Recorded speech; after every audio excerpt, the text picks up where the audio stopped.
सकाळी पेपर पूर्ण वाचला होता, तरीही वेळ जात नाही, म्हणून सायंकाळच्या वेळी विश्वासराव पेपर चाळत बसले होते. तेवढ्यात सुनेने विचारले, बाबा तुम्ही रात्रीच्या जेवणात काय खाणार? कारण आम्ही सगळे बाहेर जाणार आहोत. विश्वासराव स्वतःशी कुटकुटत म्हणाले, आज रविवार पण नाहीये आणि कोणाचं लग्न पण नाहीये, मग कुठे चालले? जाऊ दे, मला काय करायचंय या वयात. आपल्या विचारांना झटकत त्यांनी पेपर टेबलवर ठेवला आणि सुनेला म्हणाले, असं कर, तू मला एक भाकरी कर, मी ती दुधासोबत खाईन. बाबा सकाळच्या 2 पोळ्या शिल्लक आहेत. सर तुम्ही त्याचं. सुनेने आपलं वाक्य अर्ध्यातच सोडलं, पण सुनेच्या मनातलं विश्वासरावांना समजले.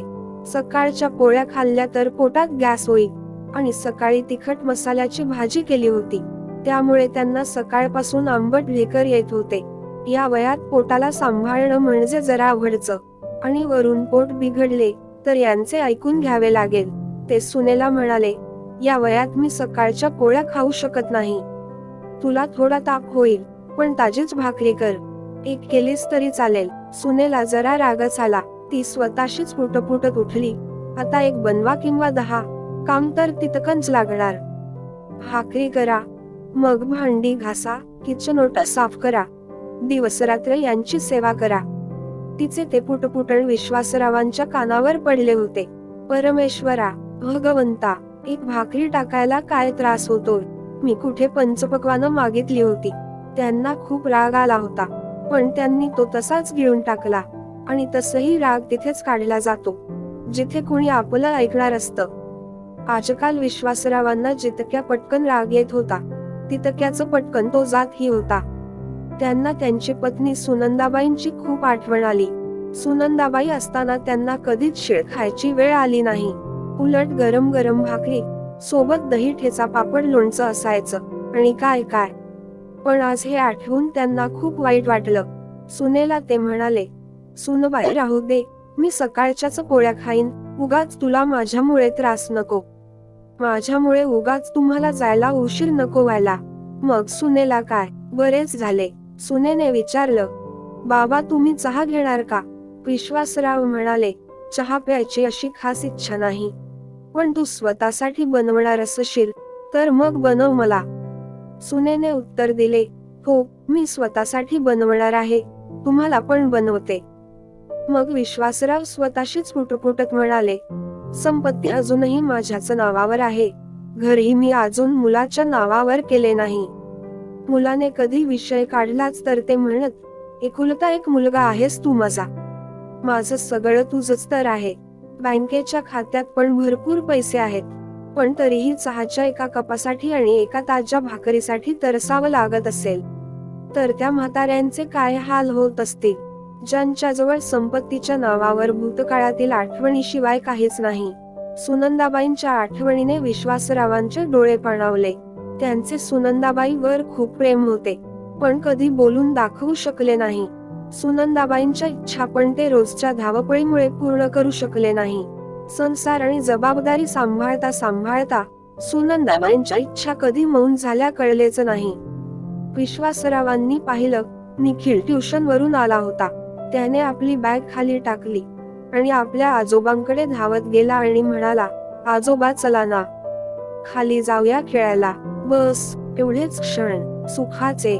निखिल सोबत खेळताना विश्वासराव थोडा वेळ का असेना सगळं विसरून जात होते. विश्वासराव काही बोलायच्या आतच सुनेचा आवाज आला, चल सोड आजोबांना, आज आपल्याला बाहेर जायचे आहे. बाबा इतक्यात येत असतील. आजोबांचा हात सोडून निखिल आईकडे पळत गेला. निखिल 7 वर्षांचा होता. त्याच्या सोबत खेळण्यात, त्याच्या सहवासात विश्वासराव सगळी व्यथा विसरून जात होते.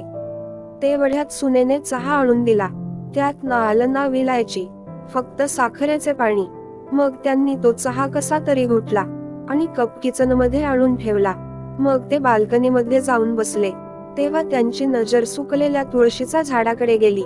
विश्वासरावांनी एक तांब्या पाणी आणून तुळशीच्या झाडाला ओतले.